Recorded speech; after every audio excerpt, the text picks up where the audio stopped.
The pain itself in the hospital was, I would have told you before that surgery that I lived at a 9 or a 10. I didn't have a clue that it could be so much worse. I was like, oh, I thought I knew pain. Just kidding. This is a pain I didn't know was possible.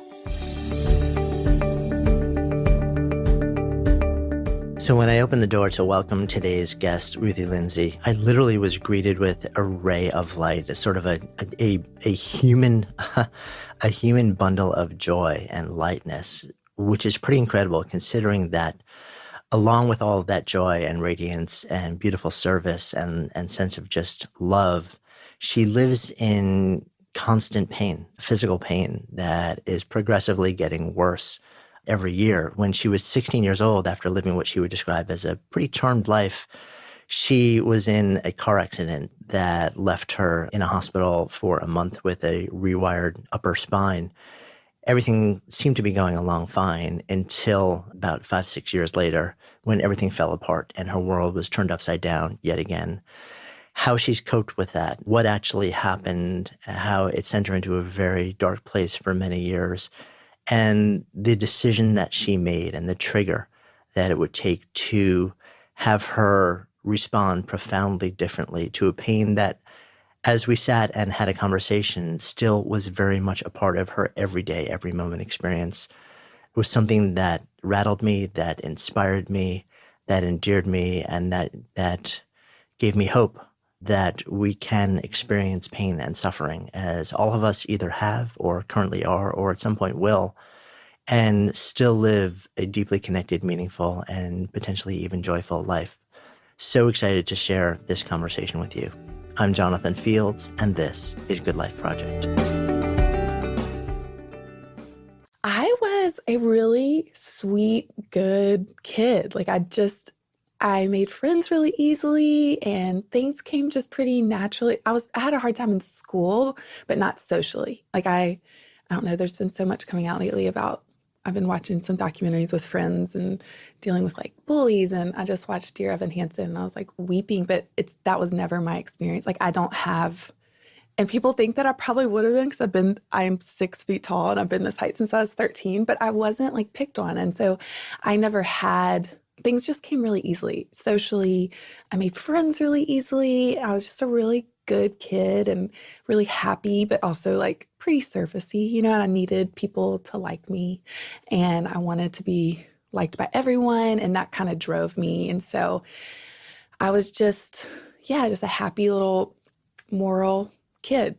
All right, you threw in that word moral at the end. Well, it's funny because I was most of my friends were really wild and they, started having sex really early and started doing drugs and drinking a lot. And I had the fear of God and my dad of getting in trouble. The idea of getting in trouble was my worst nightmare, or disappointing anyone. But then I also really loved that people looked up to me and it made me different, that I was the only one that wasn't, So I liked feeling special. I liked feeling like the only one. I liked being looked up to. So it wasn't I had this moral high ground because I had this deep conviction for something. It was more of just, I liked to be different and I wasn't interested in those things. I had more fun than most people and I was never drinking, and I was it made them act so silly. And I watched it and then everyone was so dramatic about boys and all the other things. And that did not interest me at all. I had no desire to be involved in that. So yeah, it was just my natural, thing. And then. But you still it seems like you felt really accepted though. I did. I felt very cared for. I realize now as an adult what a gift it was. I never went a day without knowing how loved, and not just loved, but treasured. I felt treasured. I slept in my oldest brother's room till he graduated high school. He was so incredible to me and loved me so well. And he was the cool kid. He's 7 years older than me. And I would go find him. We went to this tiny, tiny school. I did until 8th grade. He graduated there. And I would go find him every lunch break and go sit in his lap. And I'd make, signs for his locker. And he just, loved me so, so well. And so did, all the men in my life did, So it was just, I didn't realize that that's not everyone's experience. And it's so the exception, and I just felt treasured. I don't know. It was such a gift they gave me of just knowing my worth and knowing it had more to do with than anything. Like so many women feel like their appearance is all they have to offer. And that's such a hard thing, you know, and that wasn't like what I was praised for by the men in my life. It was just, they just valued like my opinion. And, you know, we could just laugh about so many things and they would compliment me on things that didn't have anything to do with how I looked or I don't know. I just feel like it was a very unique gift that I was given in my home, you know? I mean, it sounds like almost, I hate to use the word charmed, but it sounds like a charmed childhood. I mean, we had our stuff just like everyone else, but for the most part, like it was just a really sweet existence. And I was delusional enough to think that other people had the same sort of experience as me. And I just thought people were genuinely just happy and they had a good life. And, you know, they got to go home to a house that they felt excited to go home to and they felt really loved. And I mean, I obviously didn't have a freaking clue about the world at all. But I just, I was just living in kind of a surfacey, light, happy existence. And I felt a lot of like favor, which feels weird to even say, but things just came really naturally. Like I was loved easily and I made friends easily and things just kind of happen in a really sweet way. They just would kind of land in my lap, you know? And so I don't think I was really, it was interesting when hard things did start happening. I had a lot of entitlement around pain and suffering and hard things because I don't think I was really taught how to, or I never had learned how to suffer well or what it looks like. I was kind of shielded from a lot of that kind of stuff. And so I didn't know how to do it at all. I failed miserably at suffering for a long time. Does anybody really know how to do it until you actually, I think it's one of those things where you can watch documentaries, you can read books, you can see other people's suffering for various different reasons on various levels. But unless and until you experience it yourself, which at some point in life we all will, there's no like, you know, DNA deep understanding of what it is and how to navigate it. So let's explore because you're living this beautiful life. High school, like a senior year, everything changes. Yeah. So my senior year, I had organized a group of people to go into Baton Rouge for like a hang to Celebration Station. And we had stopped at a gas station. Everyone else had gone inside to get alcohol. I didn't drink, so I just was waiting. And I didn't know how to get to where we were going because I have the absolute worst sense of direction in life. And I was the last car. And so I was trying to keep up with everyone. And I pulled out on a major highway in front of an ambulance. And he hit me on my car door going about 65. And I broke 3 ribs. They punctured my lungs collapsed, my spleen ruptured. And then I broke C1 and C2, which are the very top 2 vertebrae in your neck. Right in your skull. Yeah. And they're like at your brainstem, basically. And so were you unconscious at this point? I don't remember any of it. I mean, what we do know is the ambulance driver saved my life. I had a 5% chance to live and a 1% chance to walk with my particular break. But if it had not been an ambulance driver, I wouldn't be here. Like he knew how to stabilize my neck, get me breathing again without hurting. Like if someone had just tried to pull me out of the car to get me breathing again without stabilizing my neck first, like I would be brain dead or paralyzed, you know? And so I was just... You were in a caravan with a whole bunch of other friends at that point too, but you were the last car. I was the last car, so Did no they one know saw what it. happened? Mm-mm. But my best friend in high school was in the car with me, and my car door ended up in the passenger seat, and he was not touched, and he helped the ambulance driver save my life. I know. If I had hurt either of them, like, because it was my fault, I just think about how different my world would be today, you know? In terms of just your sense of responsibility? Yeah, and just, I think that you can't walk away from killing someone without being deeply, deeply affected by that. And that changing the lens in which you see the world that you've, experienced such. I experience a lot of pain daily because of that accident, but it just affects me, and if it were affecting someone else or if my actions had done that to someone, I don't know. I just think that I'd be different today. Yeah, I would imagine. So you wake up in the hospital. Yeah. How long were you? I was in the hospital about a month. I was on life support for a while. I don't remember a whole lot from the hospital.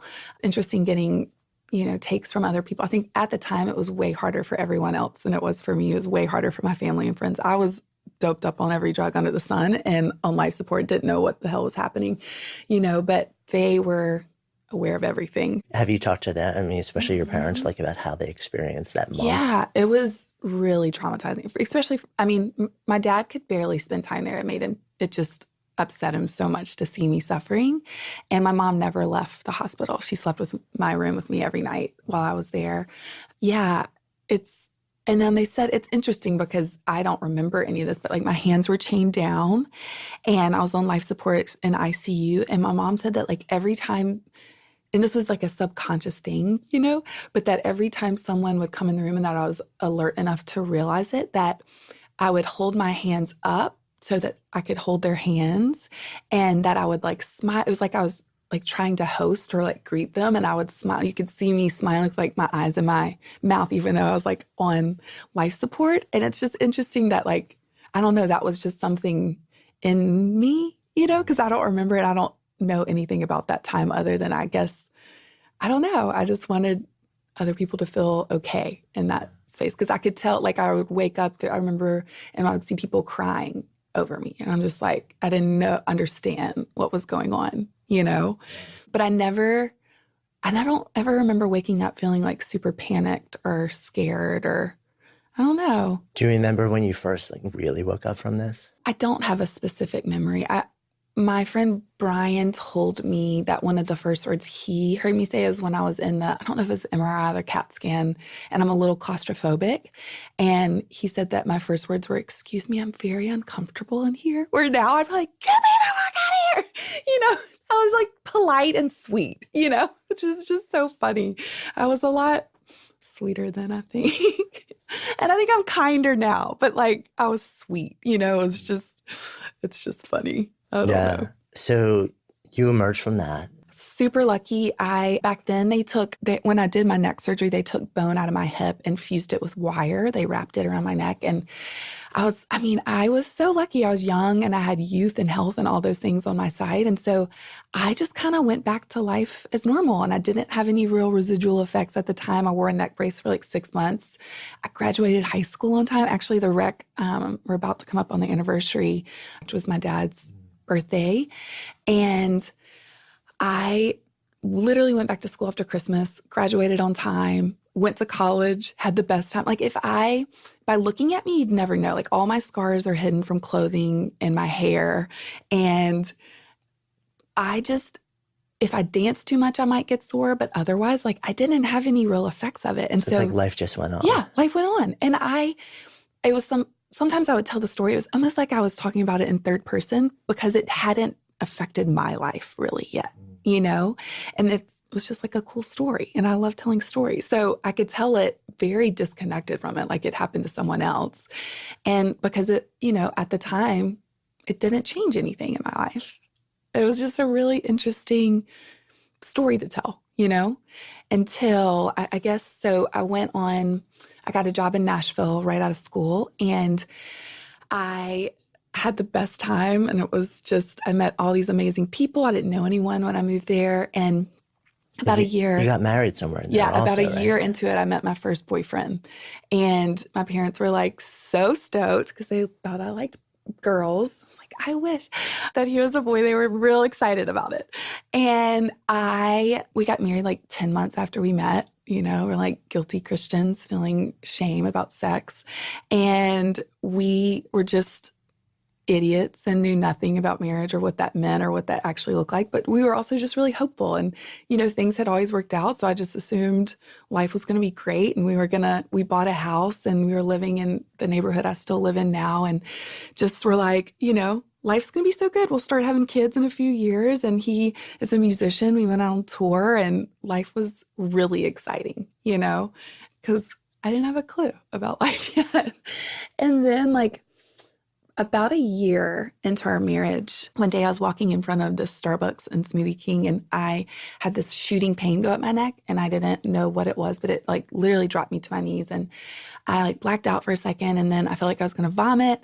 And then I was left with this searing migraine headache that wouldn't go away. Had you ever felt anything like that before? This was the first time I'd ever felt it. And it scared me to death, truly scared me to death. And so it started happening more and more frequently. And so I started this very long process of going to so many different doctors. And every time the neurologist or the orthopedic surgeon would see me, they'd have me do, and I always forget if it's the MRI or CAT scan, but this black spot would come back on my films, and they would look at everything and they'd be like, oh, that's just the magnet in the machine interacting with the wire from your fusion. But everything around it looks fine. We started a ton of different therapies. Nothing helped, but I was desperate. Had this become a regular pain at that point, or was it recurring? It was becoming more and more regular. At first, it was more sporadic, and then slowly just started happening more and more and more often. And I became less and less functional as, it became more and more frequent. And then, therapies were not working. So then they started me on pain medication. And so they're just kind of surrendered to the fact that we can't figure it out. Let's just try and or they just were like, you had trauma on your body. So this is kind of your pain setting in. Like, this is going to be a part of your life. Like, let's learn how to, let's try things. But then it would always come around to like, we just have to learn how to manage it. And there was never a clearly identified, like, that's what it is. Exactly. How are you with that prognosis? I think I was too scared to go any deeper than that. I don't know. I felt pretty paralyzed and traumatized, and I didn't even realize I had a lot of PTSD around hospitals. From the original? Yeah, like even just going to a doctor, the smell of a hospital, because it's weird because it was such a faint, it was, but I had not had any reason to go to the doctor or the hospital after my wreck until this point. And so I would get really panicky every time we go. And it began this very long downward spiraling road that took years to recover from. But I became less and less functional, and they started giving me more and more medication. And I was so desperate to not hurt all the time that I took absolutely everything they recommended, because I was just panicked. Were you able to work at that point, or? I was at first, but then everything just gradually shut down. Like I worked for like probably 2.5 more years, but then I was also working. It was a very flexible job, and my boss was the most amazing. And, so I was able to be way more flexible, and they were great about like, if I couldn't do things that I didn't, But I eventually stopped working, and there was more reasons than just my pain why I was working at a church, and there was a lot of gross stuff happening there. But I eventually just was living in my bed.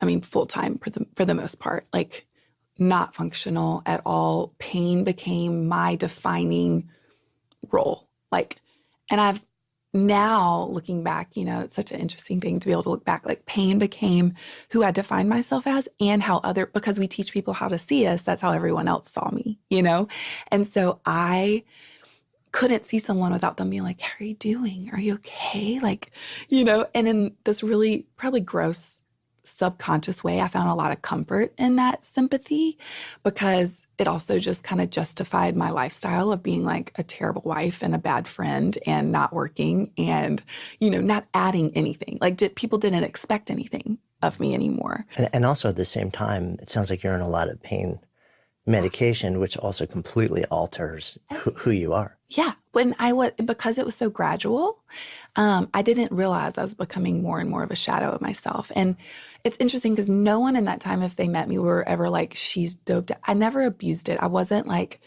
and because it was such a gradual buildup, your body becomes more and more accustomed to it. So you would have never once seen me and been like, whoa, she has a problem, Because I laugh now if my personality is like, I live at like a 9 because I'm over the top.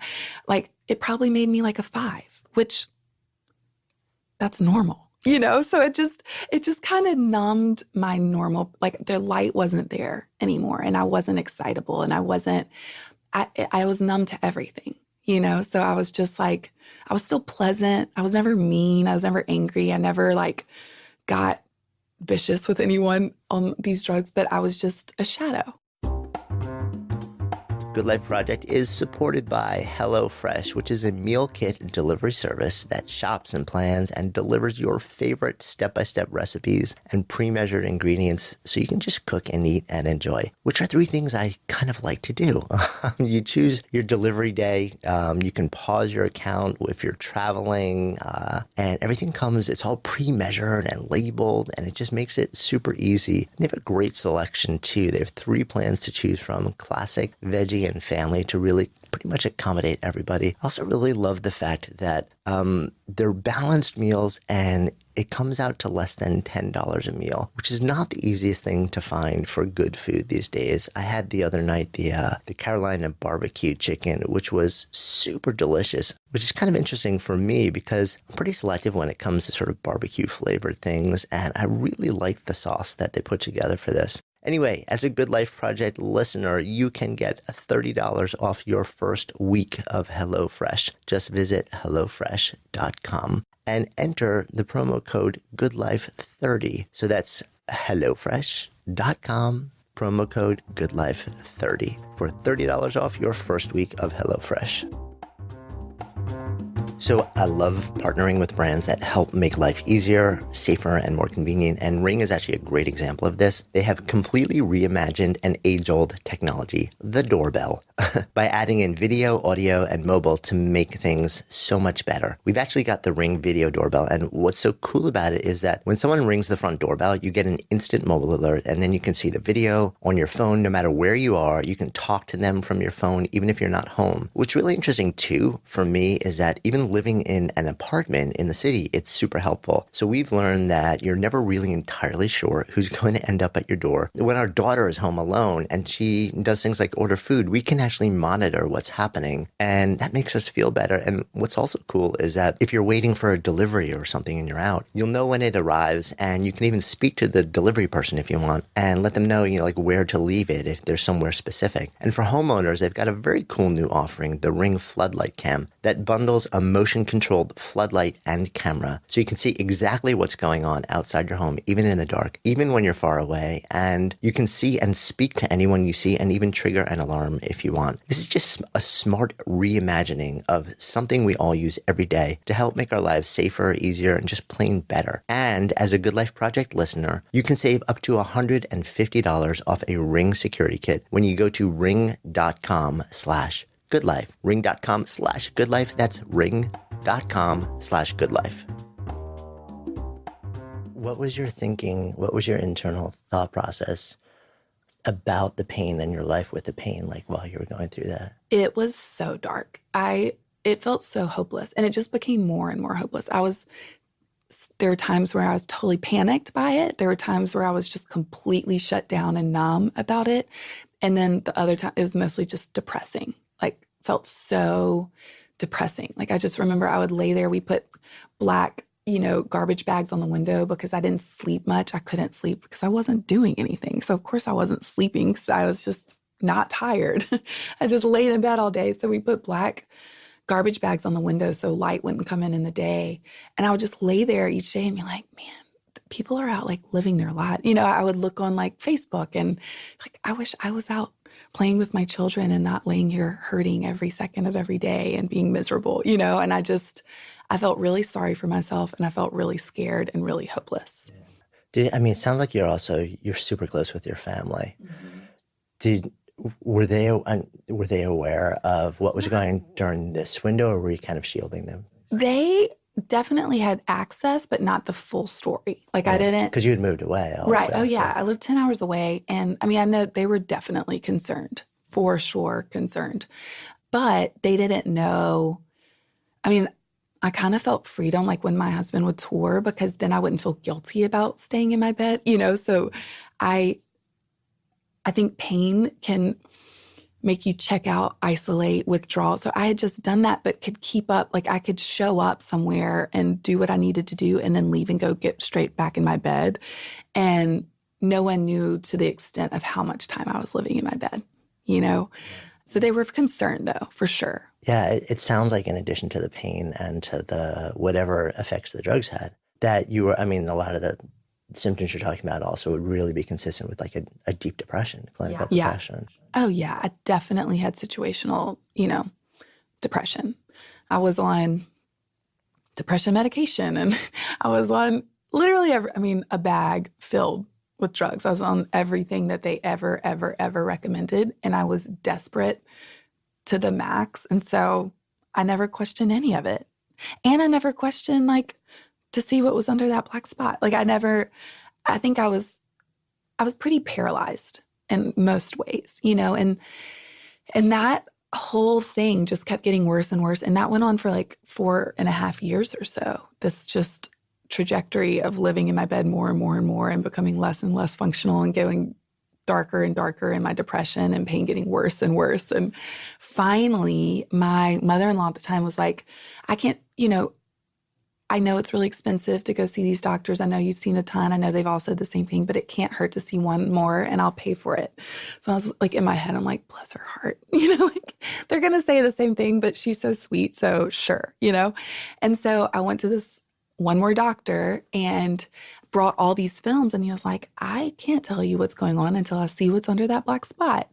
And in my head, I was like, oh, right. That makes so much sense. But I don't know if subconsciously I didn't even really want to know. I don't know.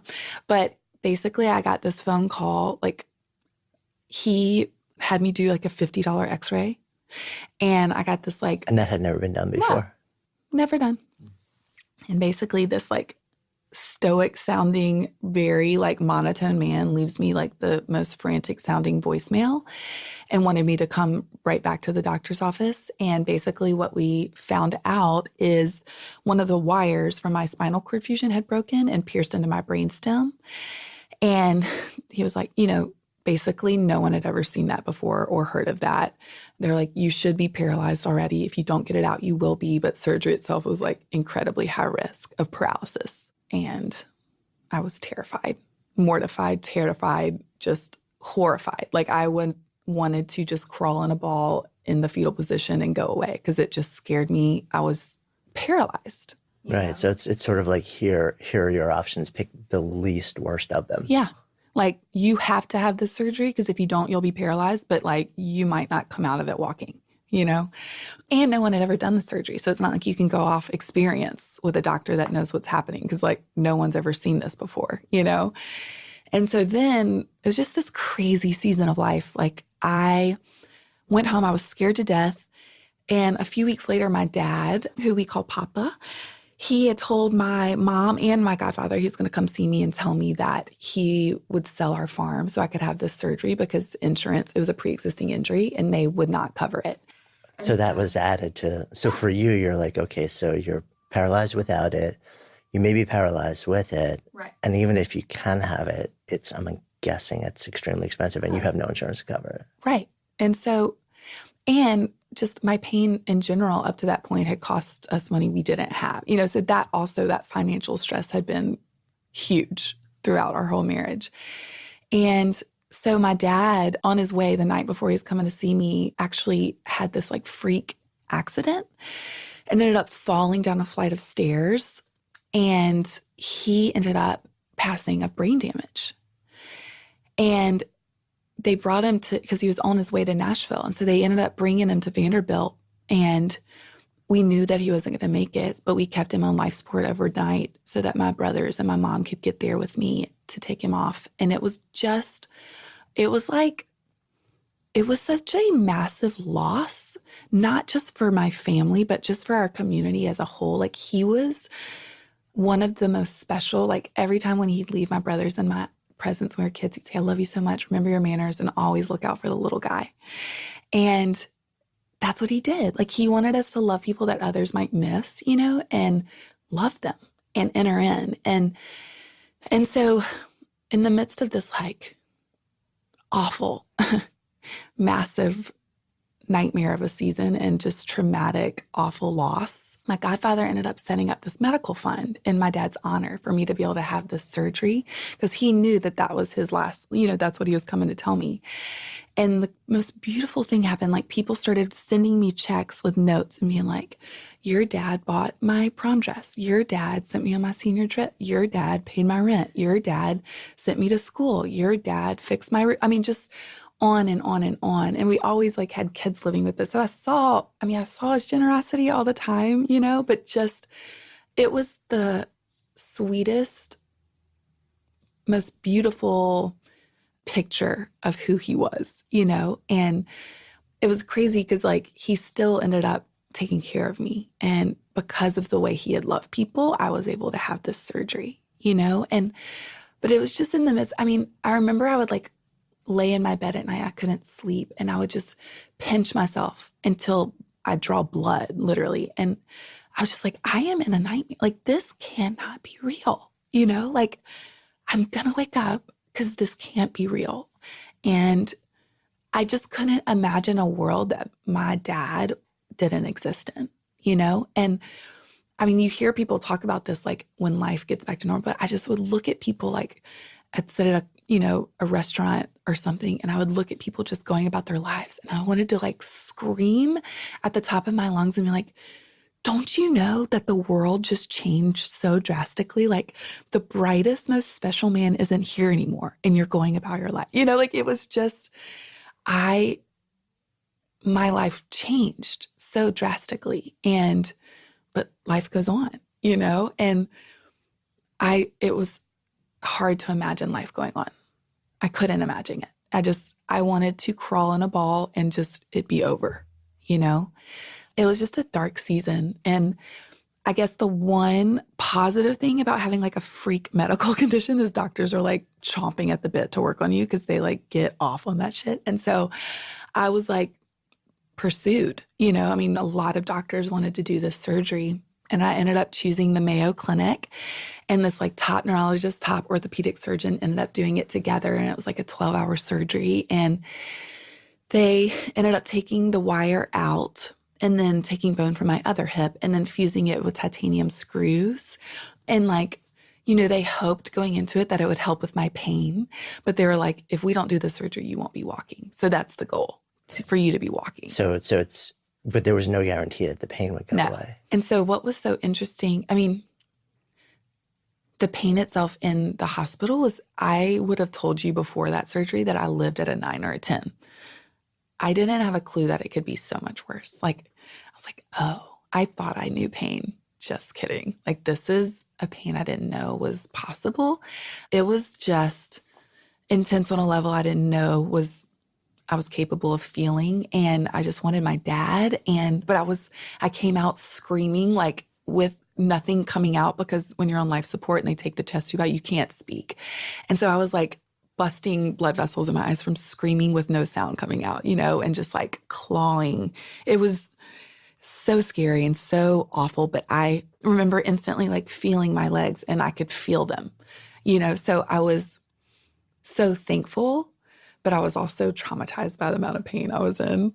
So I was at Mayo for a little while, and it was interesting because at first it was just such intense pain. So you don't know for a while what you're going to settle into, what kind of pain you're going to have once the surgery pain goes away, know? Because you don't know what's traumatic versus chronic. So it took a while. I would say it took like a month or maybe 2 months before the residual, what's left pain showed up. And what basically ended up happening is the shooting pain stopped, but then I ended up getting such severe nerve damage that my entire right side just feels like it's on fire at all times. And I guess the best way I know how to describe it is like one time my right foot was staining in fire ants or red ants, and I didn't know it. My brother like yelled at me to move, and I just had so many red ant bites all the way up my leg. And I didn't know because that's just what it, feels like all the time. And so I would say I left there on even more medication, and I went into an even darker spiral, because then I knew it wasn't just a seasonal thing. I'm like, this is going to be my forever.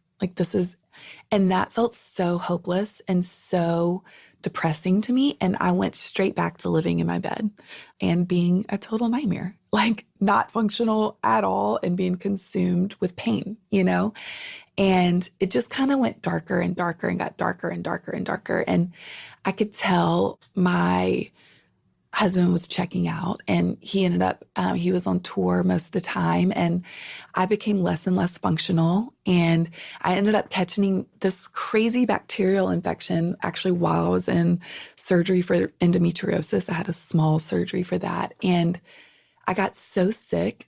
Like I kept ending up in the emergency room, but my husband was on tour and like friends would have to take me because I couldn't take care of myself. Like at all. And I ended up hitting a wall that was so much greater than I knew. I didn't know it was possible for me to go that low, and that I was capable of being that big of a nightmare. Like I was not functional. I stopped sleeping. I mean, I would stare off into the distance. I couldn't think straight. I mean, I had a complete full-on nervous breakdown. Like my family came and got me. I moved back in with my oldest brother into their home.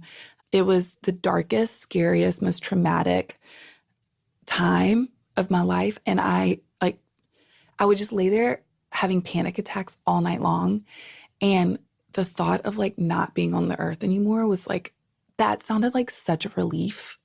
I did not want to wake up. I didn't want to be there. I didn't want to be alive because I was miserable and I was not functional. And I never experienced shame on that level. I'd always just been such a good kid. And I felt so embarrassed and ashamed of myself that I was that big of a nightmare and that I couldn't take care of myself and that my family had to take care of me. And I just felt like I was a disappointment.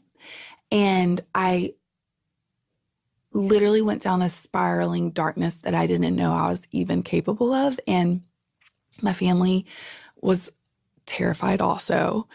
And basically they came to the conclusion that they needed to like send me away for help. And I think they were going to send me to Johns Hopkins. And that scared me on such a deep fear level that literally the next day out of fear, I started weaning myself off of the drugs because I did not want to get sent away. Sent away as in sort of like an institution? Yeah, like a treatment facility. Right, where it's like residential. Yeah, and that they could deal with like the drugs and pain and how to manage pain. Because your family must have at that point just been, I mean, in essentially living their own hell too, being so close to you and trying to, feeling kind of helpless to a certain extent. And I wasn't even there anymore. Like I was not there. I was gone.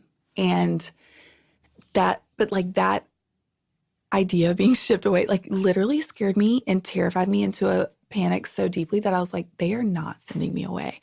And so the next day, literally, I just started cutting everything, and what was the goal though? I mean, to not be on the drugs and not get sent away. That was it. That was literally my only goal. But at that time, did you also think to yourself, okay, so I'll be off the drugs, so I'll be a little more functional, but the drugs are what's keeping the pain from being. I didn't even think that it would make me more functional. I couldn't think straight about anything. The thinking came after weeks of winning. Like literally, it was all motivated by fear.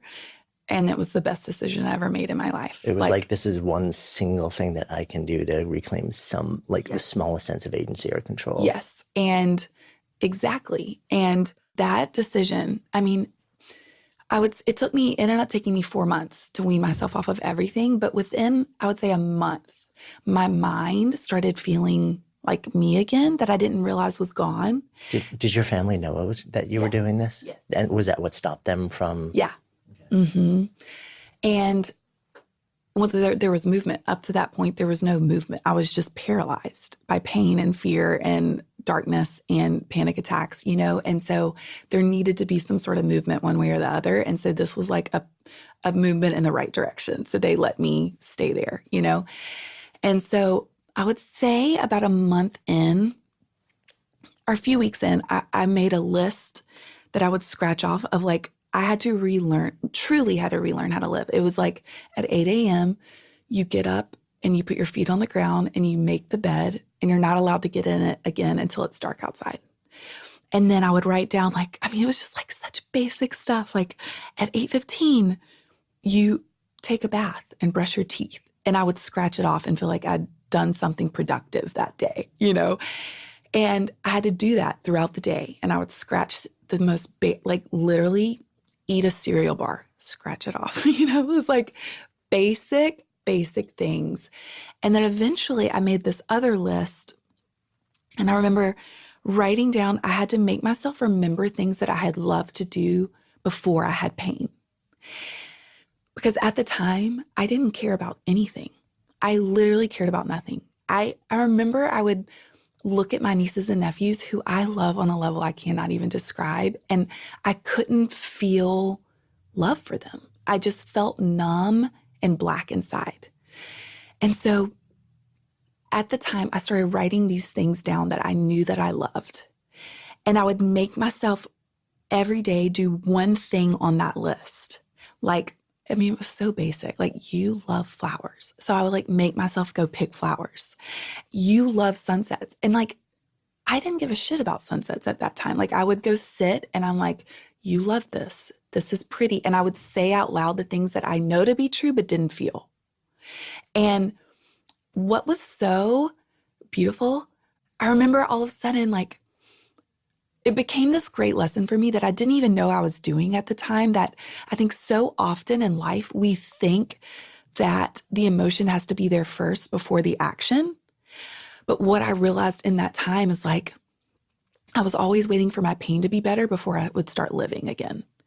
And I had to start living to let my pain become less of the defining factor. And I had to choose these things, these actions, go see beautiful things and trust that the emotions around those beautiful things will eventually come. And so at that time, I think we all do it. It's I will be happy once I get this job or this boyfriend or this baby or this house or whatever. We all do it, And for me, it was, I'll be happy once my pain goes away. So you already know I'm a bit of a science geek, and I'm constantly exploring ways to fill my vitality bucket, optimize my health. But probably like you, I don't have a lot of time, so I'm always on the hunt for simple things that I can do or eat or drink that make a disproportionate difference and are backed by science. One of those things are omega-3s. You've probably heard about them, and there's really good reason. It's kind of mind-boggling how many systems in our bodies this simple substance can benefit, from reducing inflammation and joint pain and muscle soreness to boosting memory, lowering the potential risk of everything from diabetes to arthritis to heart disease. So how do you get it? Well, supplements can be great, but they rarely include enough pure omega-3s to really make a difference. So I'm always on the hunt for the perfect omega-3 supplement. And when the crew at Omex3 Ultra Pure reached out, I was actually really impressed by their commitment to making something that truly raised the bar. Omex3 Ultra Pure is the purest, most concentrated omega-3 supplement on the market. Contains nearly 94% high-quality omega-3s. You got all the benefits and the peace of mind, but at the end of the day, it's all about how it makes you feel, right? So you got to try it for yourself. Omex3 comes with a 60-day money-back guarantee, so you have plenty of time to try it and really feel the Omex difference. And this is super cool. As a Good Life Project listener, you can now try a box of Omex3 Ultra Pure for free. Just go to tryomex.com/goodlife today and get a box of Omex3 Ultra Pure for free. That's tryomex.com/goodlife to get your free box of Omex3. Try omex.com/goodlife. Terms and conditions apply. But I had to choose certain emotions knowing that my pain wouldn't go away. And not even I'll be happy, but I'll start to re-engage with life once my pain goes away. Absolutely. That was my mindset. And I remember my brother saying the most basic thing, but he was like, babe, you can lay in your bed and hurt all the time, or you can get out of bed and live your life and serve people and hurt. And what's so amazing, what's your better option? And what's so amazing is when you do those things, you're not going to be thinking about your pain like you do when you're living in your bed. But for the longest time, I didn't do anything that I thought would make my pain worse. So I didn't travel. I didn't dance. I didn't do the things that I love so much because I knew it would make my pain feel worse.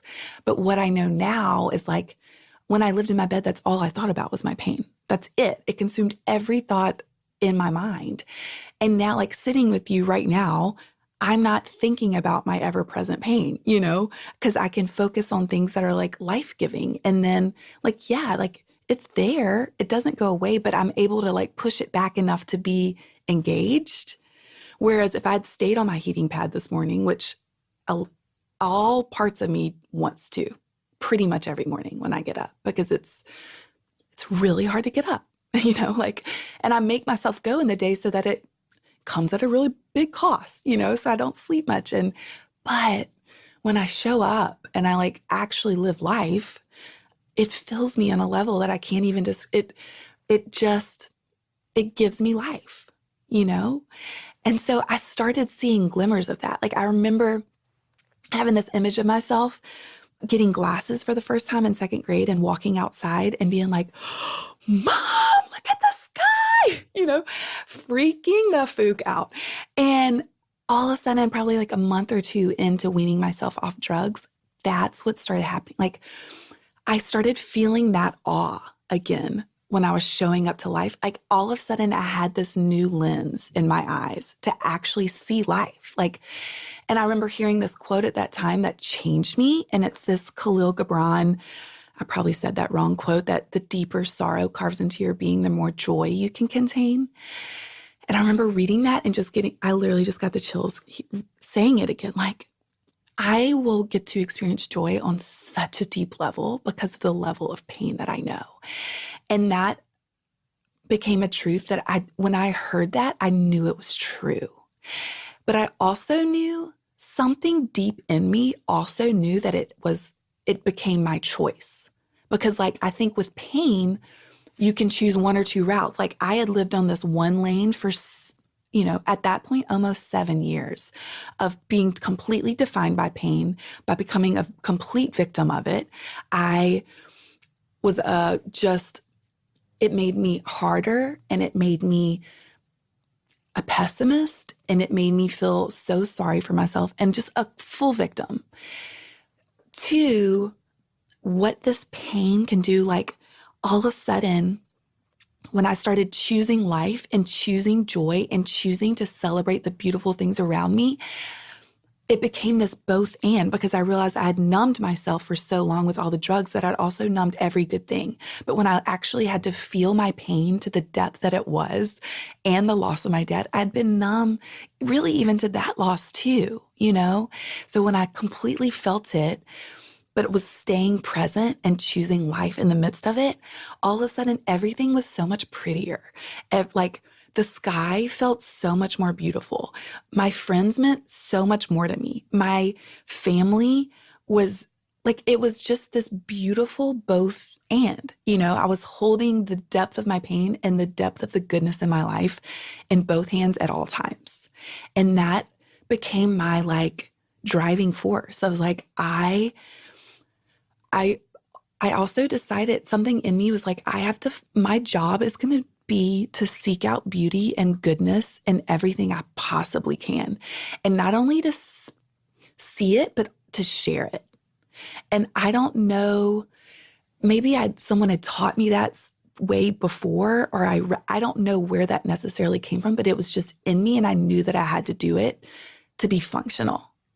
And at first it was because I was trying to believe it. And then like the emotion came and I believed it on every part of me. And like, it became my drug almost. Like that became my medication to like show up to life and to see the goodness that is, and the brokenness. Like I wasn't avoiding either of them anymore. I wasn't trying to numb either of them. And I also was so much more aware of the pain around me. Like I told you earlier, before when I was a kid, I just thought everyone's life was good and they were doing great and they were happy and they went home to a life they enjoyed. And all of a sudden I actually saw people, and my pain and being alert to my pain also gave me empathy in a way that I'd never known because I'd been numb to everything, or I was delusional, And so all of a sudden, like, I think one of the greatest gifts that pain gives you is like, you're going to be able to walk with people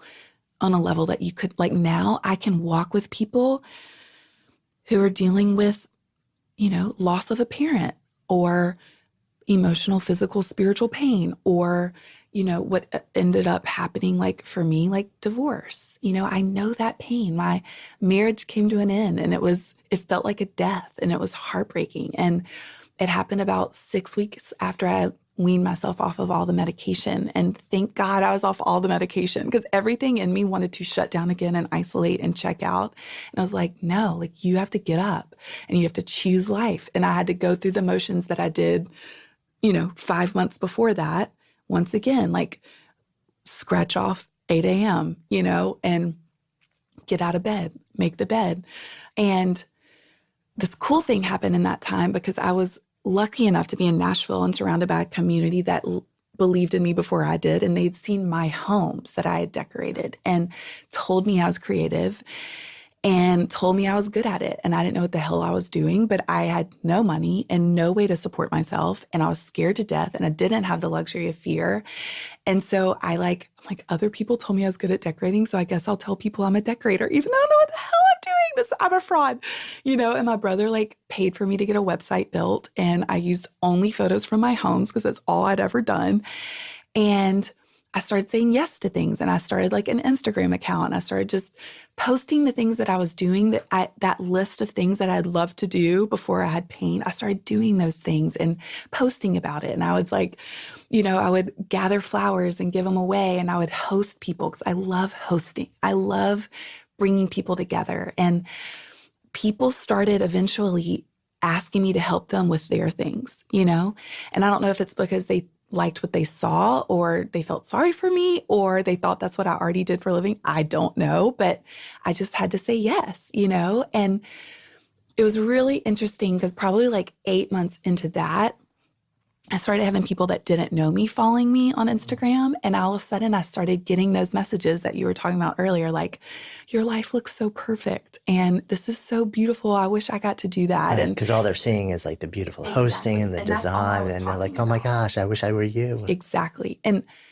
it honestly, those comments made me feel so sick to my stomach because it would just literally shoot me right back to living in my bed, looking on Facebook, thinking, I wish I was out playing with my children and not laying here suffering. So it's like you had become the illusion for other people now. Exactly. And I was like, I need to give people the full context because they're only seeing the beautiful things that I was choosing to focus on, but I had not shared about.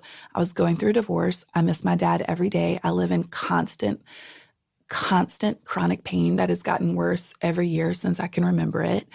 I need to give them a full context for my joy. Because the idea that I would do to someone else what I felt without having the full context made me sick. And so I ended up on my website writing out a full, literally everything that had happened. I wrote out, every gory detail of basically what a nightmare I had been. But also I wanted to share this message of there is hope for you too. Whatever trauma, pain, heartache you're living through right now, this does not have to be the end of your story. There is hope, and I feel it now, And so I ended up writing it all out, and I was terrified to hit publish because I felt naked. I had just literally told all the gory details. And what ended up happening, I think so often we think people are going to we're going to push them away by the gross things inside of us. And it does the exact opposite. When you're not in the victim mode of it, right? So I share everything and the hope that comes along with it. And people started writing me, every day would just be bombarded with messages from people who are suffering. And it fueled me in a way that I was I realized in that time why I was here. And I didn't know it up to that point. I always thought when people would ask me when I was a kid what I wanted to be when I grew up, I'd be like, a mom, unapologetically. I am here to be a mother and I will be really good at it and don't question me with it, And that's not my story, And all of a sudden I was like, wait, the reason I'm here is to share this message of hope in the midst of suffering. And knowing that it could help other people made my pain feel so purposeful. And so I wanted to share that message in the most authentic way I possibly could. I just wanted to enter in with people and love people and because in a lot of selfish ways, it helped me not focus on myself and know that it could be helpful for other people. Like, my pain is not in vain. That's what it gave me, which it doesn't take away that, like, I hate that I wake up hurting every second. I don't want to hurt all the time. Like, I wish my dad was here, I don't wish divorce on anyone. No one grows up wishing to be divorced one day. Like, that is not the story I had lined up for my life. Like, I long to be a mother, and those were not my story. But knowing that my pain could be a way to bring hope for other people that didn't think they could get out of bed. Like, literally on the car ride over here, I'm like, I try to respond to every email and it doesn't happen. Like, it means a lot to me, So I'm like responding in the cab on the way over, and like, I still can't not get emotional about it. Cause I'm like, this morning I felt so sick from pain, and I'm like, but if for some reason, for some crazy cosmic reason that I don't quite understand, like, this pain makes this sweet little girl in Brazil feel like she can get out of bed, like, that'll never not feel like a complete honor to me, like, that is so, I wish that people could have the goodness and the grace and the joy that comes from pain without having to experience what I experience. But I know that is a crucial part of the process. And I wouldn't have this life that I love so deeply, that gives me so much joy and is so fulfilling, if all of those things had not happened. Like, if my husband had not left, like, I would have never started my business, ever. And that's not to say in this Pollyanna-ish way, like, and it's great. Like, it fucking sucks and it's painful and broken, and I don't wish it on anyone, I wish they could have the goodness without the suffering, but I don't think it's possible, not to the depth that it comes, And I can, like, with full conviction say I wouldn't change one thing that happened. I hate it in a lot of ways, but, like, something about embracing it, and not in the victim sense. Like, it's not who I am. Like, my pain is a piece of my story, but it's not who I am anymore. And I love that. My greatest compliment I ever get is when my friends tell me they forget I'm hurting all the time. Like, that gives me so much joy, because I don't lead with it anymore. It's just a piece of me, and I'm honest about it. Obviously, we're sitting here talking about it. I share my story for a living, but it's no longer my defining factor. It's just a piece, and it's a piece that's made me better, like, truly better. Yeah. So what is your defining factor now? Gosh, I mean, I think that's ever changing. Like, I want to be known as someone who's loved well, who's loved people well. I don't know that I have a defining factor, but if there was something I would want people to feel when they leave me, is they feel cared, seen, loved, and know that they matter. And I know I don't always do that well, but that's my goal. That's my hope. Like, before I left, like, I wanted people to feel sorry for me because it justified my lifestyle. Now I want people to leave feeling seen, cared for, special, and know that they fucking matter, because they do. Like, they matter. Everyone matters, And I think that's what I would want to be known for, period. That's what matters to me, I don't know. So as we hang out here, Good Life Project. So if I offer that phrase out to you, sitting here with what you've been through, with what you're feeling emotionally from a hope and service and love standpoint, and what you're feeling physically, if I offer the question, what does it mean to you to live a good life? What comes up? I love that question. For me, why my life feels full and so good and so rich is because I'm surrounded by a community of humans that I love so deeply and love me so well. I'm doing work that feels purposeful, that makes my pain feel purposeful. And I'm no longer scared to say yes to things that are life-giving. Like, It means I get to do road trips with my friends and know that it's going to come at a cost and I'll probably throw up that night from pain, but that it's so worth it. And the things that I get to see and the people I get to meet and the cultures I get to experience and the food I get to eat, like it is so life-giving to me. Like last night, I'm sitting around this living room watching Stranger Things in a room full of humans that I love so deeply. I can't imagine not having them in my life. And I know that I would have never met one of them if my story wasn't what it was. Like if my husband hadn't left, if I didn't have this pain, if I wasn't doing the work, like I met all of them after. They are such a life-sustaining gift to me. Like they are my lifeline. They give me so much. They make me want to be better. They make me think about things that I wouldn't necessarily think about.